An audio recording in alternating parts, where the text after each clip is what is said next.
Un jour, une sunna. Bismillah ar-Rahman ar-Rahim. Pourquoi parler de la doha de l'opprimé? La vie est remplie d'injustices, que ce soit dans le travail, au sein de la famille, dans notre société, ou même au niveau des politiques. L'islam reconnaît que l'oppression existe et que les opprimés ont un droit légitime à Allah pour réclamer justice. La doha est une arme puissante que chaque musulman peut utiliser pour obtenir secours et soulagement. Dans la sourate An-Nisa, la numéro 4 au verset 75, nous pouvons lire dans notre saint et noble Coran: « Et pourquoi ne combats-tu pas dans le sentier d'Allah et pour les opprimés, les hommes, les femmes et les enfants qui disent « Seigneur, fais-nous sortir de cette cité dont les gens sont injustes et accorde-nous de ta part un protecteur et un secoureur. » Ce verset montre que la doha de l'opprimé est exaucée. Le Coran, quant à lui, souligne que les oppressions sont une épreuve pour les opprimés et que leur invocation est puissante. Exemple coranique. La doha de Moïse, Moussa alayhi salam, contre Pharaon. Seigneur, inspire-moi à être reconnaissant pour les bienfaits dont tu m'as comblé ainsi qu'aux parents et de faire une œuvre qui te plaise et fais-moi entrer par ta miséricorde dans ton service parmi tes serviteurs vertueux. Vous retrouvez cette invocation dans Sourate An-Naml numéro 27 au verset 19. Moïse, Moussa alayhi salam, est l'exemple d'un prophète face à un oppresseur, Pharaon. Il prie Allah avec patience et clarté. La doha des opprimés du peuple de Lad et de Houd également. Bien que le Coran ne cite pas textuellement une doha individuelle, il mentionne que Houd a invoqué Allah pour protéger les croyants et leur donner justice face à la tyrannie. Vous retrouverez ce passage dans Sourate Al-Hud, numéro 11, verset 58. Nous avons également la doha d'Imran et Zakaria, alayhi salam. Seigneur, ne me laisse pas sans hériter et fais-moi don de quelque chose de ta part en tant que successeur vertueux. L'invocation d'Imran et de Zacharie, alayhi salam, montre que la supplication sincère peut changer le cours des choses, même contre les injustices de la vie. Le prophète Mohammed sallallahu alayhi wa sallam a dit « La doha de l'opprimé est exaucée, même si le péché de celui qui l'oppresse est énorme. » Rapporté par Sahih Muslim dans le hadith 2577. Cela signifie que la justice divine est certaine pour ceux qui sont traités injustement. Nous avons d'autres exemples de hadiths dont celui-ci. Hadith sur l'injustice et la patience. Si quelqu'un est opprimé et dit « Oh Allah, donne-moi justice contre mon oppresseur », Allah lui donne justice même si cela prend du temps. Cela enseigne la patience et la foi dans le plan d'Allah.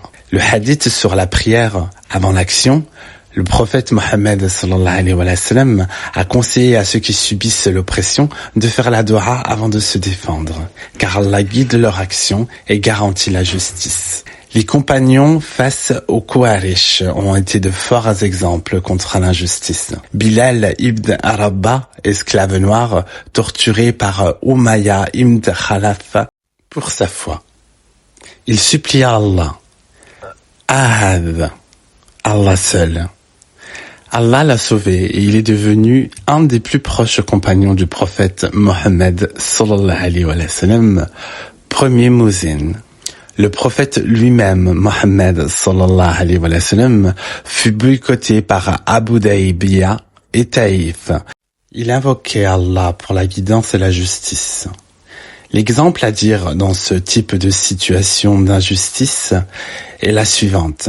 Seigneur, par ta miséricorde, rends-moi secours contre ceux qui me rejettent. Les oppressions modernes existent aussi.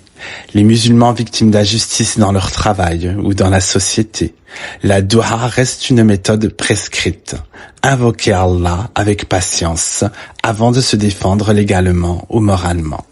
Alors, la méthode islamique est entre le fait de pardonner ou faire la doha. C'est un choix qui appartient seul aux croyants. Le Coran et la Sunna enseignent les choses suivantes. Il faut chercher justice, mais avec patience. Le musulman peut demander réparation légalement ou moralement, mais toujours invoquer Allah pour le soutenir. Il faut aussi pardonner pour la récompense. La récompense de celui qui pardonne et fait la paix est auprès d'Allah, subhanallah wa ta'ala. Nous retrouvons cet aspect dans Surat Ash-Shura, numéro 42 au verset 40. Parfois, pardonner et laisser Allah agir est plus puissant que la vengeance. La dua, c'est la première étape. Avant toute action, l'opprimé doit faire une dua. Oh Allah, toi qui es mon protecteur, rends-moi justice contre ceux qui m'ont fait du tort.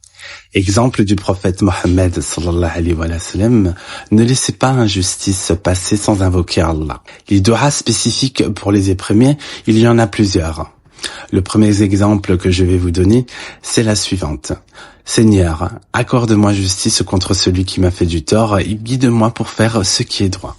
Le deuxième exemple de dua se situe dans Surat An-Nisa numéro 4 du Coran au verset 75. Seigneur, fais-nous sortir de cette cité dont les habitants sont injustes et accorde-nous de ta part un protecteur et un secoureur. Le dernier exemple sera la dua du prophète Mohammed sallallahu alayhi wa sallam quand il était opprimé à Taïf.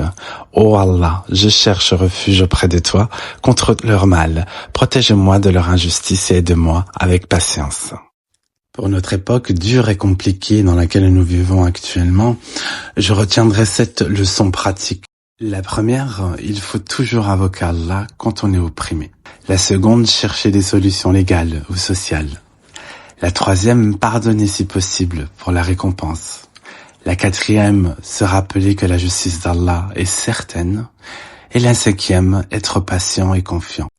Retenons que la justice peut être très lente dans ce monde, mais dans l'au-delà, Allah ne laisse aucune injustice impunie. La dua de l'opprimé est puissante et elle est exaucée, sans aucun doute. Pardonner et invoquer Allah montre la force spirituelle et la confiance en la justice divine.